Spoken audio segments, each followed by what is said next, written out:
The child's scream tore through the dust storm like metal splitting open. Elias didn't think. He ran. Blaster fire cracked the air, turning red dust into fog. In the chaos, a tiny figure glowed. Faint, trembling light, like a heartbeat made visible. Who chains a creature made of starlight? Who builds cages for innocence? The slavers shouted in metallic tongues, but Elias had already made his choice. He dove through gunfire, felt plasma graze his shoulder, smelled ozone and burning sand. The girl looked up. Eyes wide, galaxies swirling inside them. Not fear, but recognition. The kind that cuts through lifetimes. As he carried her into the storm, something ancient stirred above the desert, a hum deep enough to shake the bones of the world.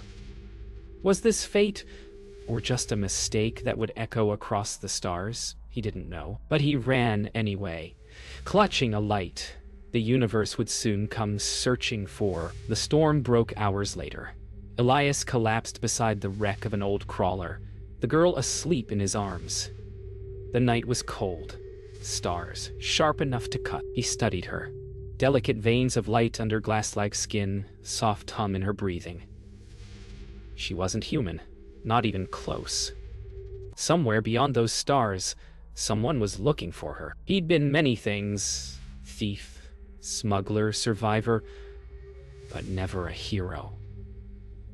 Yet when he looked at her, something inside him shifted, like the universe whispering a second chance. At dawn, distant engines rumbled across the dunes. Slaver scouts, relentless, patient. Elias checked his ammo. 3 charges left. Not enough to win, only enough to run. The girl stirred, her glow dimming in fear. He whispered, "Don't shine, little one," but she couldn't help it. Light poured from her palms like morning through broken glass. And for the first time, Elias wondered if saving her had doomed them both. They reached the canyon, deep, jagged, filled with ghostly mist.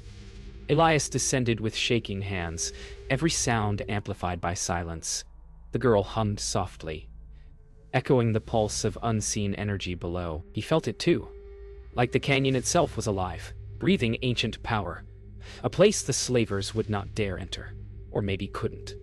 The mist thickened until the world disappeared. Only their faint light remained, drifting into the unknown. Night fell again.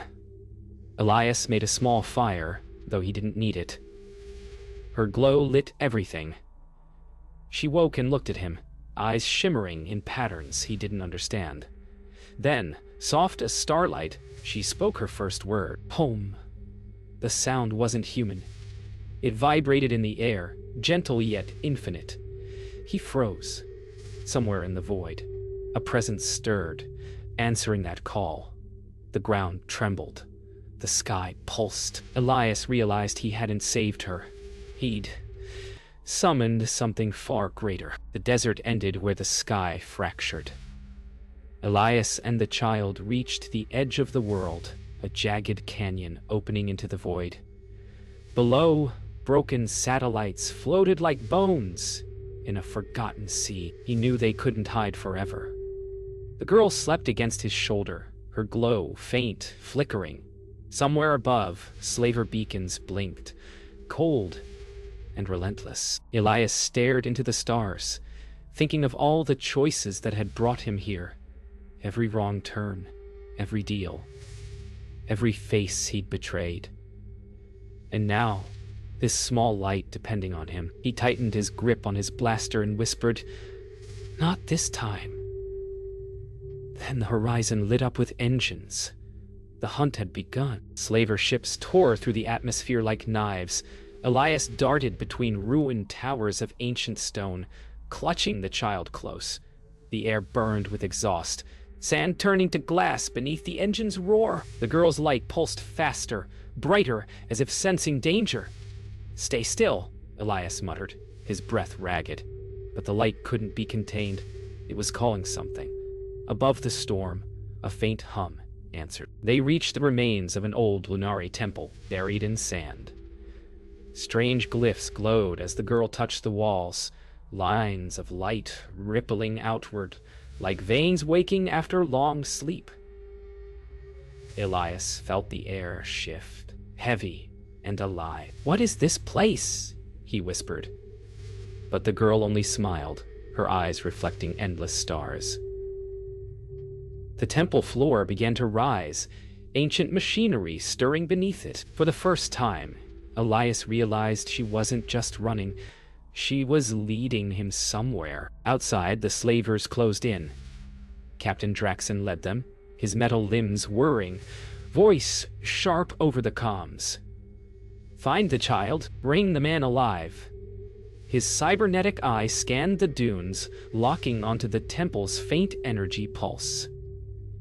Inside, Elias heard the engines draw near.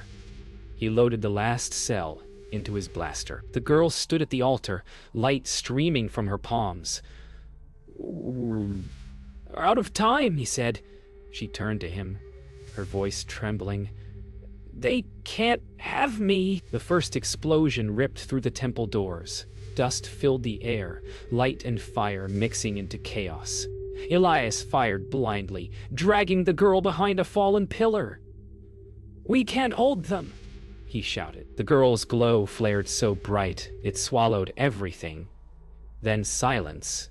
When the dust cleared, the slavers were gone, their ships scattered in pieces across the sand. The child lay still, her light dim. Elias dropped beside her, whispering, "Stay with me." Overhead, a shadow passed, enormous, shimmering, a ship unlike any he'd seen. From it descended a figure made of light and storm. Her voice echoed across the canyon. "You have my daughter." Light swallowed the world as Elias woke. The desert was gone. He lay on a floating platform surrounded by clouds of silver mist. Towers of living crystal rose into infinity, each humming in a rhythm that felt like breath. Beside him, the child slept peacefully, her glow steady once more. Figures approached, tall, ethereal beings with skin like moonlight. None spoke, but their eyes carried centuries. Elias tried to stand. "Where am I?" he muttered. A soft voice answered, "Not through sound, but through thought."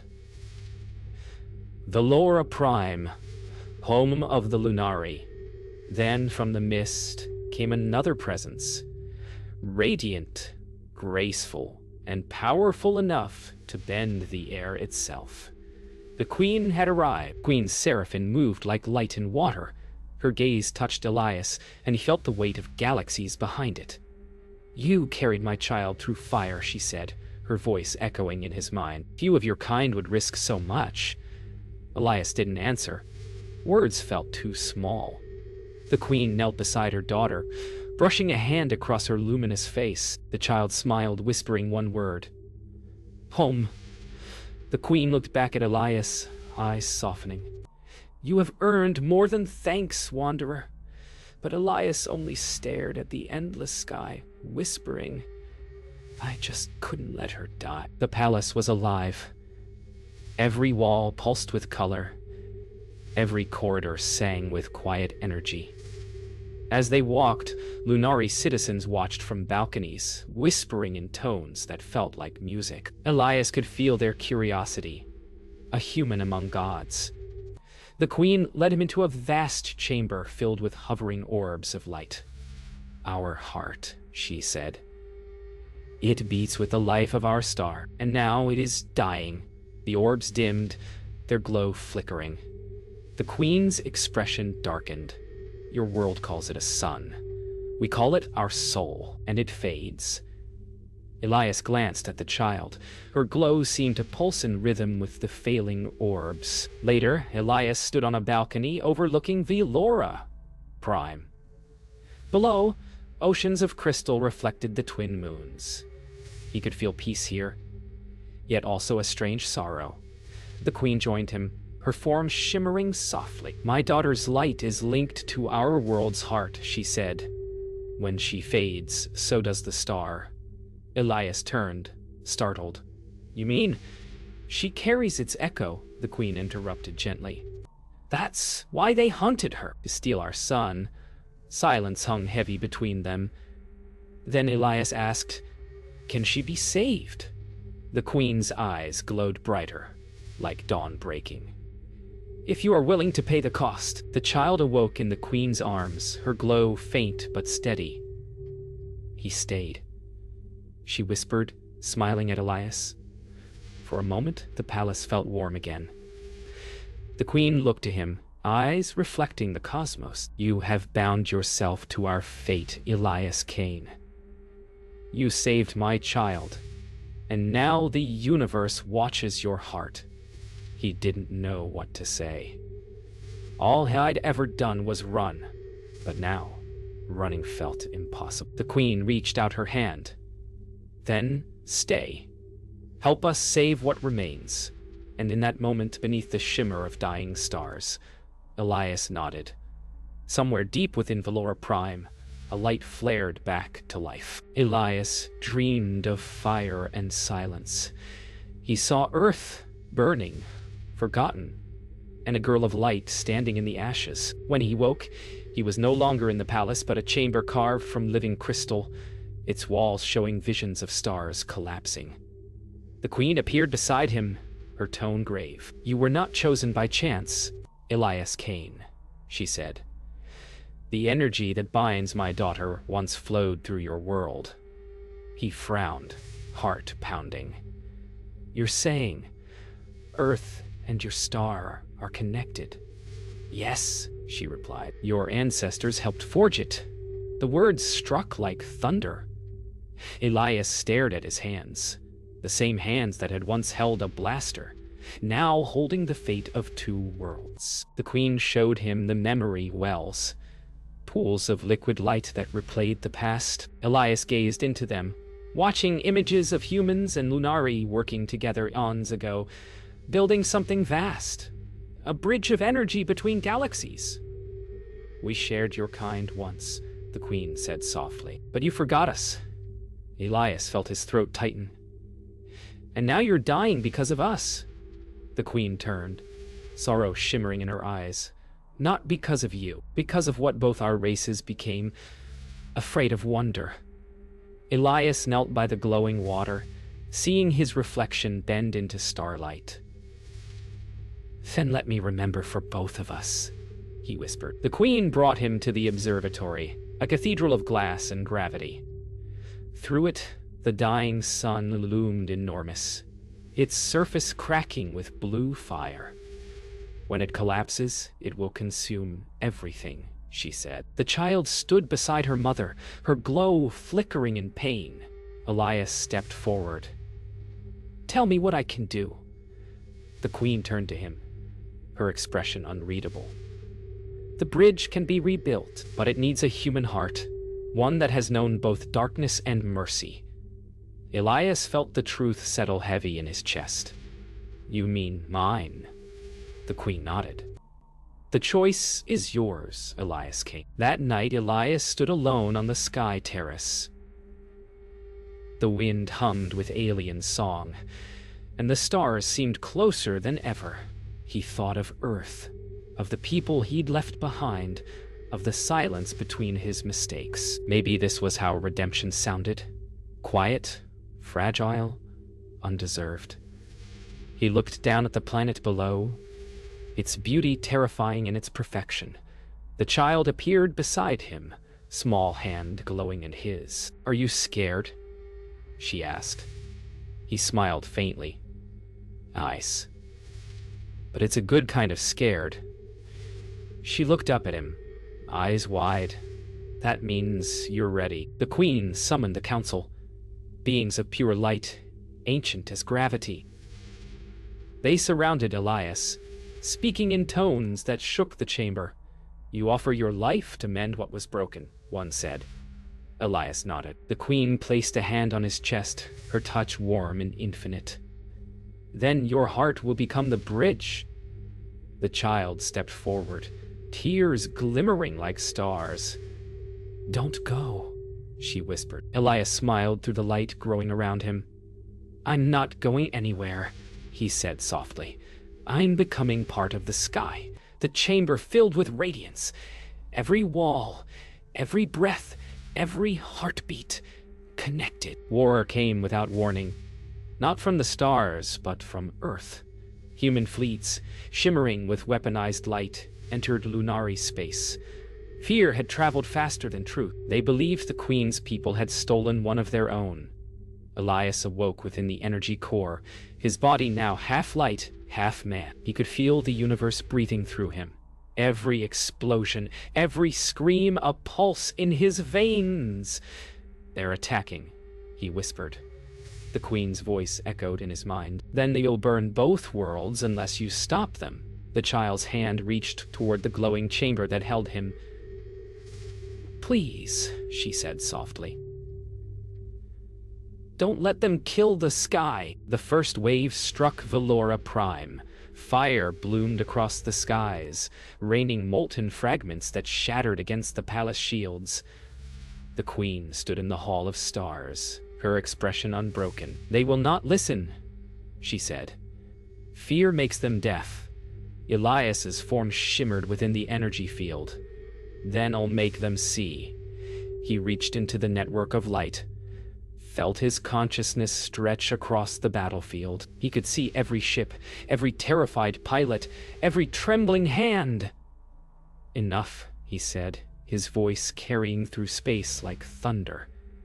And for one breath, the guns fell silent. Captain Draxon led the human fleet, his cold gaze fixed on Valora Prime. Target the source, he ordered. End this now. His ships charged weapons, light converging into death. Inside the palace, the Queen turned to Elias. If they destroy you, the bridge fails. The star dies. Elias's energy wavered, pain rippling through him like broken glass. Then let me draw them in, he said. Let them see what they fear. His voice deepened, layered with cosmic resonance. Let them see the truth. The child ran to the chamber's edge, pressing her palms against the barrier. You don't have to die, she cried. Elias smiled faintly, his face flickering between human and light. Someone has to show them what it means to live. The Queen closed her eyes, whispering words that turned the air into song.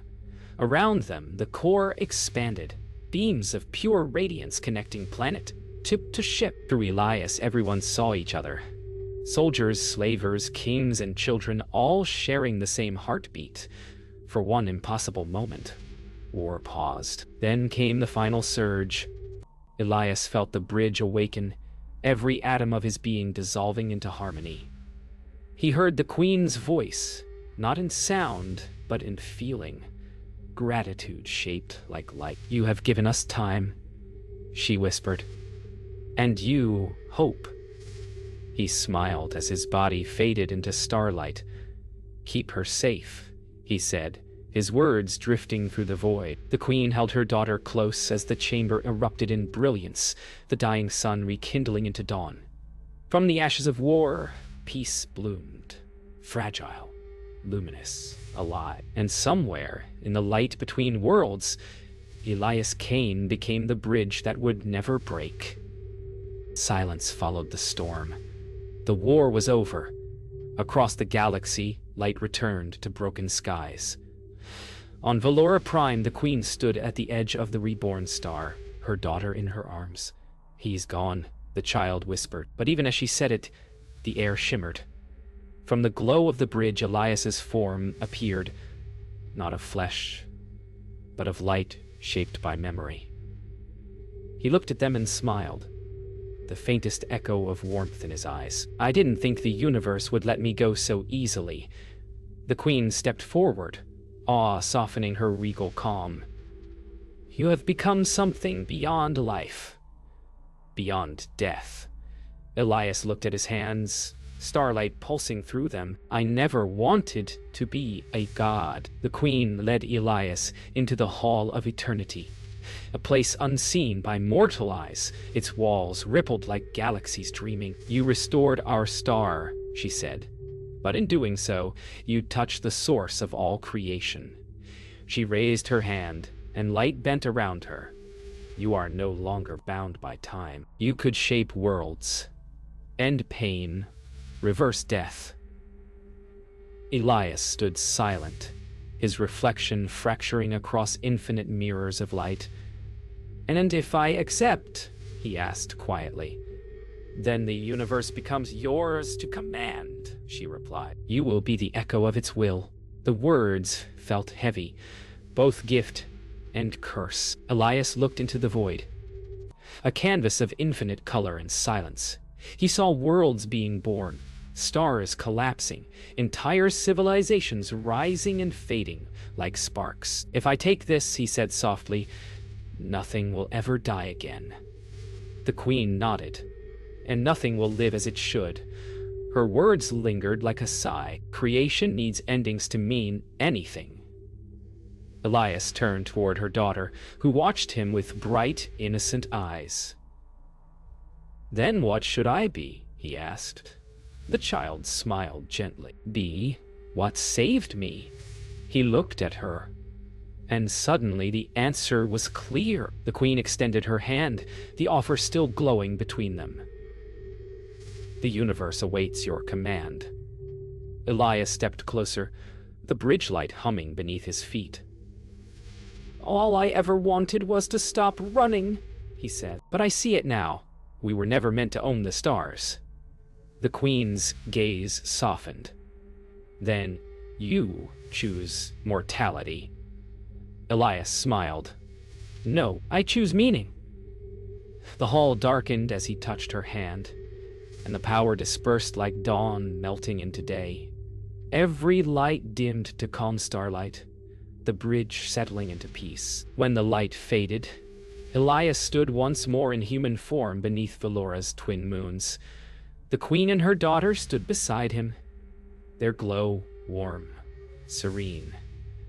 "You gave back what most would have taken," Seraphine said softly. "In return, the universe grants you freedom to live."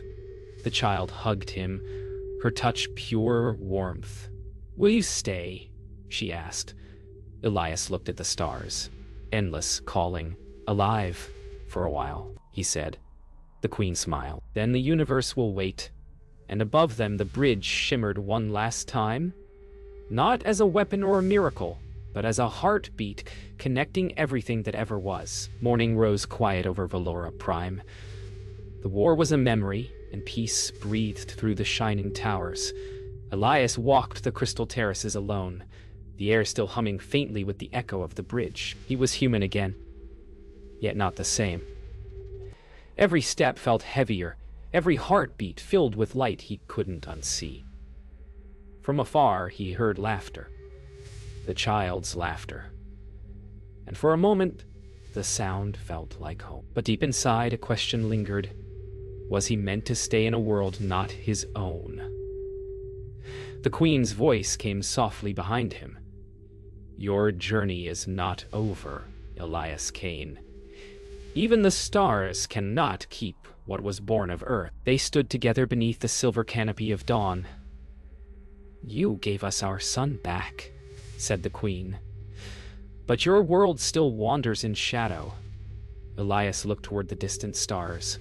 One of them was Earth, faint and forgotten. "They'll never believe what I've seen," he said quietly. "Then show them," she replied. "Carry the memory of what was healed." The child ran to him, clutching a crystal pendant shaped like a tear of light. "So you don't forget us," she said. Elias smiled and placed it around his neck. The pendant pulsed, alive, beating with her light. The queen summoned the gate, a swirling halo of starlight bridging two galaxies. Its sound was like wind through memory. "Once you step through, you will forget parts of this," she warned. Elias stared into the light, seeing fragments of his journey. The desert storm, the rescue, the sacrifice. "Then let me forget the pain," he said softly. The child hugged him, her tiny hands trembling. "But not me," she whispered. He knelt to meet her eyes. "Never you." And for a heartbeat they both glowed, the bridge recognizing its beginning and end. Elias stepped into the gate. Time folded. Stars turned backward. Voices became light. He saw Earth again, distant and gray beneath its dying sky. The bridge released him gently, placing him in the dust where it all began. His clothes were torn, his hands human, the crystal pendant still pulsing faintly against his chest. No ships, no queen, no proof, only memory. He looked up at the barren horizon and whispered, "Maybe this is how legends start." Above him, a faint shimmer crossed the clouds, a promise written in light. Years passed. Elias became a wanderer once more, crossing empty cities and silent fields, telling stories no one believed. Yet sometimes, when the sun set in gold and violet, he could feel her. The child's laughter carried on the wind, the hum of the queen's star pulsing in his chest. He would look to the sky and smile, whispering to the endless night, "I didn't save a world. It saved me." The stars would flicker in reply, not as distant lights, but as old friends watching. Somewhere beyond all measure, the bridge still glowed, a heartbeat connecting two souls across forever.